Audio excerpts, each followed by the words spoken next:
I want to call upon the Senator of Mandera. I want to call upon the Senator of Garissa. Stop talking from Nairobi. Go and tell the people in Turkana, people in Mandera, people in Wajir, people in Garissa, dear Kenyans, to enlist in Shif. They are the least. You'll have your time to debate. I know you're cleverer than me, so you'll show your intelligence when your time comes. Whip. Okay. Majority Whip. There's a point of order. Senator Enoch Wambua, what is your point of order? Go ahead.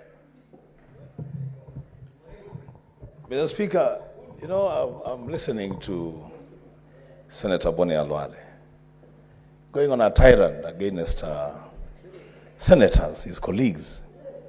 And I'm wondering, when did they become part of the president's speech, Mr. Speaker? And Senator Khalwale, through you, Mr. Speaker, has been in this house long enough to know that you don't cast aspersions against your own colleagues. And saying that they never go home, they speak from Nairobi. Who has paid him, Mr. Speaker, to spoil the names of very hard-working senators from the northern frontier, Mr. Speaker? Thank you. Thank you, Mr. Speaker. Mr. Speaker, young Senator Wambua sometimes admires me. And I know on this particular score, he wants me to appreciate the fact that he's a journalist. I tell you, the French say, res ipsa loquitur. Facts speak for themselves. What I'm saying, sorry, that is Latin. In Latin. In Latin, Mr. Speaker. Mr. Speaker, I appeal to Wambua. Think,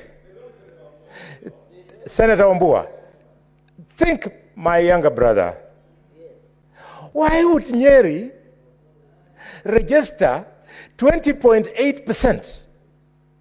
And today, as we speak, Wajir has registered 1.3%. That is res ipsa loquitur in Latino. Mr. Speaker, you can interrupt me if you want. Senator Wambua, what is your point of order?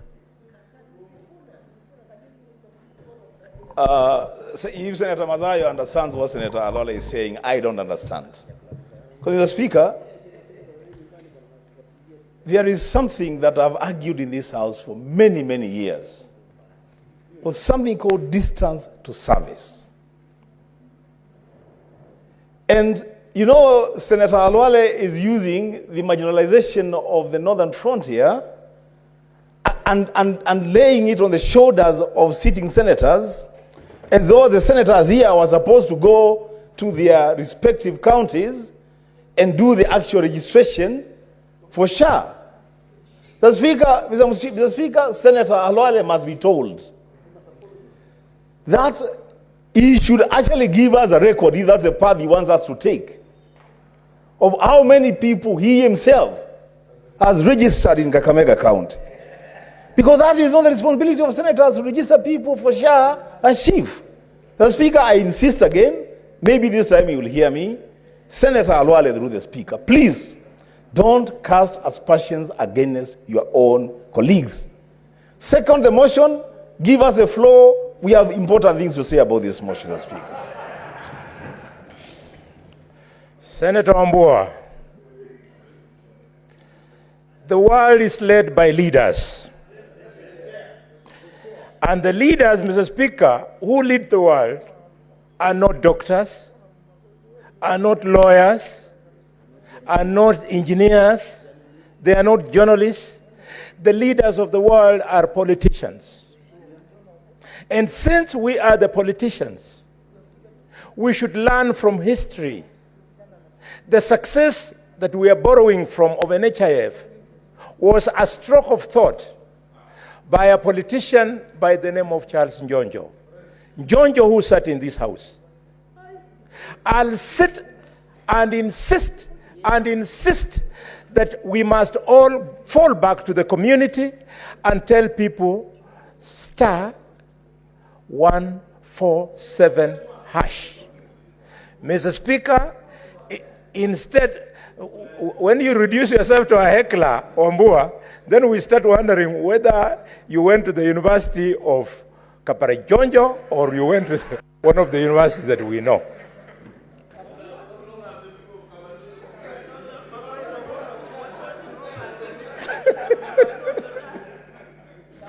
Mr. Speaker,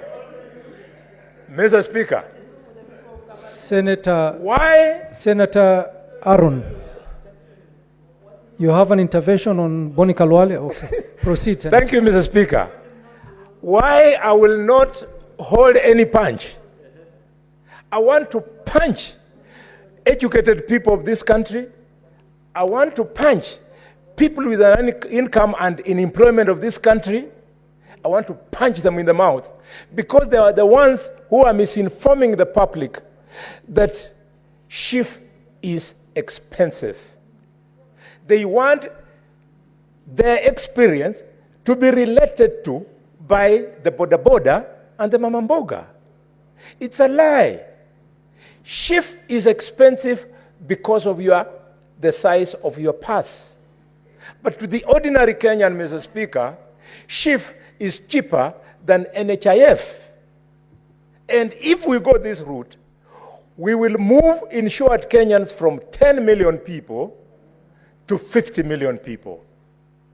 And the Senator of Kitui, who is truly not happy with my contribution, you are being asked to pay 32,000. And the villagers in Kitui, each will be paying 300 shillings. You should also be grateful that the people who voted for you now will have a chance to have access to health the way your wife and your children and close relatives enjoy. This is the Kenya we are fighting for. What joy would I get from the fact that my daughter, Tina, can get an attack of pneumonia and we save her, and yet her age mate gets an attack of simple upper respiratory tract infection and they die. A common cold, and they die. Yes. But, Mr. Speaker, we will insist that educated people, people with high income, people in